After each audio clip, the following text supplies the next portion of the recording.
My husband humiliated me in front of his mistress at the company party, pregnant belly and all. He laughed when she called me the help. But when the CEO took the microphone and announced the firm's new senior partner, every face in that room turned white, especially my husband's.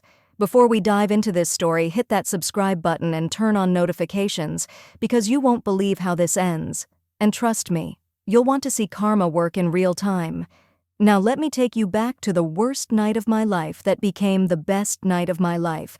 My name is Angela Morrison, and 6 months ago I thought I had it all figured out.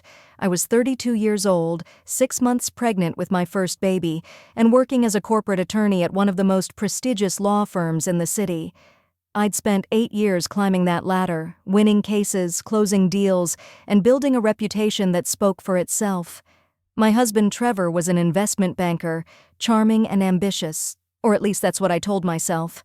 We had the nice house, the nice cars, the nice life that everyone on the outside envied. But here's the thing about nice lives. Sometimes they're just pretty wrapping paper covering something rotten underneath. I started noticing the cracks about 4 months into my pregnancy.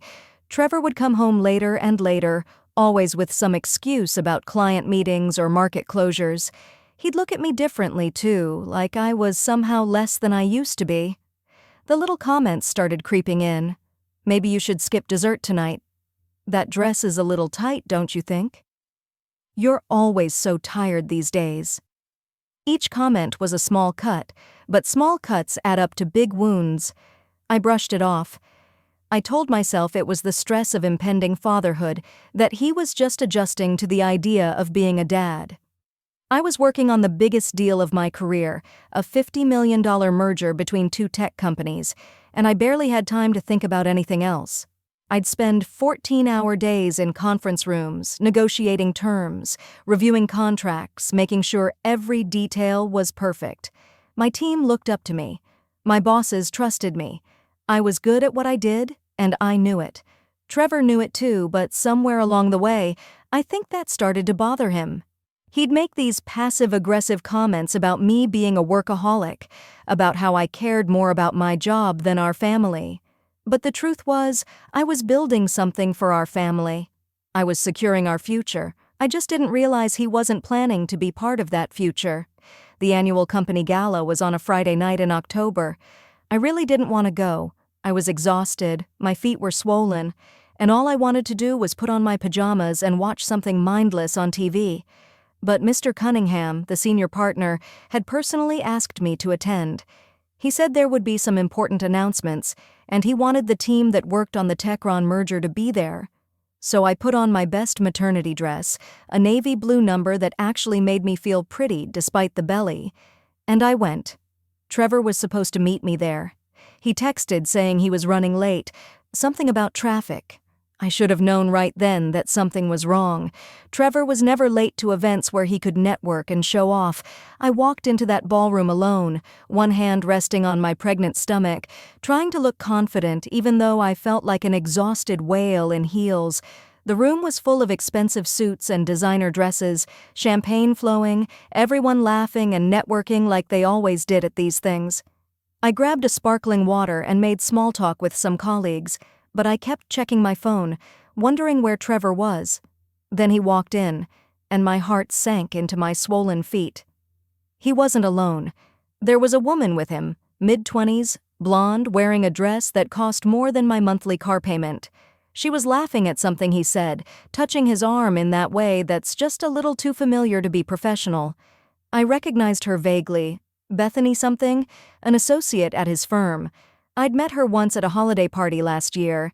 She'd barely looked at me then, and she was barely looking at me now. I walked over to them, forcing a smile. "Hey, baby. I was wondering where you were." Trevor's face did this weird thing, like he'd forgotten I existed for a minute and was annoyed to be reminded. "Oh, hey, yeah, Bethany needed a ride. Her car's in the shop." Bethany gave me this smile that didn't reach her eyes and said, "You must be Trevor's wife. I've heard so much about you." The way she said it, though, it was like she was surprised I was real, like she expected me to be different somehow. I extended my hand. "Angela, nice to see you again." She shook it limply, her eyes already moving past me to scan the room for someone more important to talk to. Trevor was doing the same thing. I stood there between them, invisible, my pregnant belly apparently some kind of force field that made me unworthy of attention. The night got worse from there. Everywhere I went, Trevor and Bethany seemed to be just a few feet away, but never close enough to actually include me. I'd approach them, and Trevor would suddenly remember he needed to talk to someone across the room. I'd try to join their conversations, and Bethany would say something like, "Oh, this is probably boring legal stuff you wouldn't understand," even though I was a lawyer and she was a financial analyst who probably couldn't tell a tort from a contract. Then came the wine incident. I was standing near the appetizer table talking to one of the junior partners about a case we were working on when Bethany appeared next to me with a glass of red wine. She was gesturing wildly, telling some animated story to the group, and then, splash, red wine all down the front of my navy dress. It soaked through immediately, cold and wet and humiliating. "Oh my God," Bethany said, her hand flying to her mouth. But her eyes weren't sorry. They were almost amused. "I'm so clumsy. I'm so sorry." She dabbed at my dress with a cocktail napkin, which only made it worse. Everyone was staring. I could feel my face getting hot, tears threatening to spill over, but I held them back. I held everything back. Trevor appeared then, and for a second I thought maybe he'd defend me, comfort me, be my husband. Instead, he looked embarrassed of me. "Babe, maybe you should head home. You look tired anyway. Get some rest." He said it in front of everyone, like I was some kind of burden he was generously releasing from duty. I should have left then. I should have gone home, packed my bags, and never looked back. But something in me refused to give him, or her, the satisfaction. So I went to the bathroom, cleaned myself up as best I could, and came back to that ballroom with my head high and my hand on my belly. That's when I heard them. I was walking down the hallway from the restroom when I heard Trevor's voice coming from an alcove near the coat check. He was talking to Bethany and they didn't know I was there. "When are you actually going to leave her?" That was Bethany's voice, whiny and impatient. Trevor laughed. Actually laughed. "After the baby's born." "I can't leave a pregnant woman. That looks bad. But once the kid's here, I'll file. She's got nothing without me anyway. No spine, no real ambition beyond her little job. She'll take whatever I give her in the divorce and be grateful for it." "She's so frumpy now," Bethany said, and they both laughed. "Did you see that dress?" She looked like someone's grandmother. I stood there in that hallway, one hand on my stomach where my baby was growing, and something inside me just broke. Not broke like shattered, broke like broke free.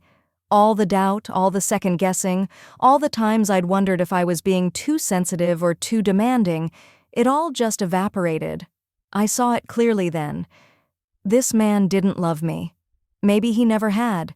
He'd loved the idea of me, the successful wife who made him look good, but the real me, the tired, pregnant, human me, I was disposable to him. I didn't confront them. I didn't scream or cry or make a scene. I walked back into that ballroom, got myself another sparkling water, and waited. I don't know what I was waiting for exactly, maybe just the strength to get through the night without falling apart. Then Mr. Cunningham took the stage. Harold Cunningham was in his 60s, silver-haired and distinguished, the kind of man who commanded respect just by walking into a room.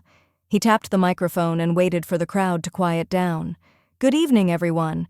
Thank you all for being here tonight. As many of you know, our firm is entering an exciting new phase. We've had a record-breaking year, thanks to the dedication and brilliance of our team." Everyone clapped politely, sipping their drinks. I was only half listening, still replaying Trevor's words in my head, still feeling the sting of his betrayal. "Tonight," Mr. Cunningham continued, "I want to announce a major change in our leadership structure. We're promoting someone to senior partner, the youngest senior partner in the firm's 120-year history." That got everyone's attention. People started whispering, speculating. I figured it was probably Robert Chen from the litigation department, or maybe Jennifer Walsh from corporate. Both of them were brilliant and had been with the firm longer than me. This person, Mr. Cunningham said, his voice carrying through the room, led the Techron merger that brought in $50 million in new business. This person has mentored countless junior associates, maintained a flawless track record, and done all of this while preparing to welcome their first child. My heart started beating faster. Wait, number. He couldn't mean, this person embodies everything our firm stands for: excellence, integrity, and grace under pressure. Ladies and gentlemen, please join me in congratulating our new senior partner, Angela Morrison. The room erupted in applause, but I couldn't hear it over the roaring in my ears. People were turning to look at me, smiling, clapping. I looked at Mr. Cunningham, and he was gesturing for me to come up on stage. I looked at Trevor, and his face had gone completely pale. His mouth was hanging open slightly, like he'd forgotten how to close it. Bethany looked confused, then shocked, then something that looked almost like fear. I don't remember walking to that stage. My legs just carried me, one foot in front of the other, past all those people, past Trevor and his mistress, past everyone who'd ignored me or dismissed me or underestimated me. When I reached Mr. Cunningham, he shook my hand warmly and handed me the microphone.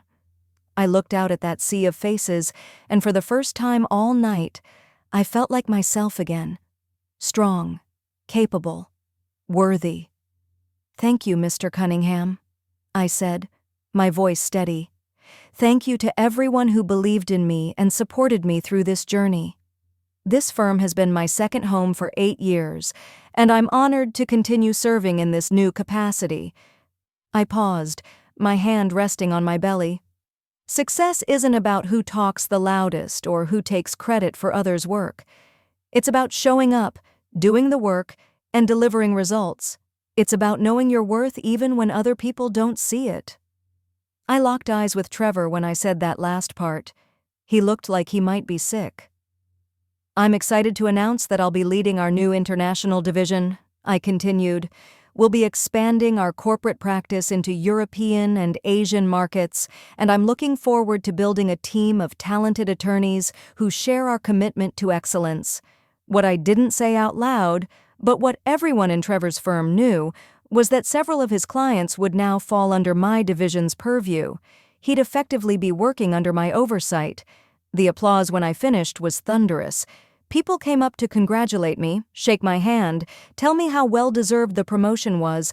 I smiled and thanked them, gracious and professional, even though inside I was trembling. Then Trevor appeared, pushing through the crowd with this desperate smile plastered on his face. "Babe! This is incredible. Why didn't you tell me?" He tried to hug me, but I stepped back.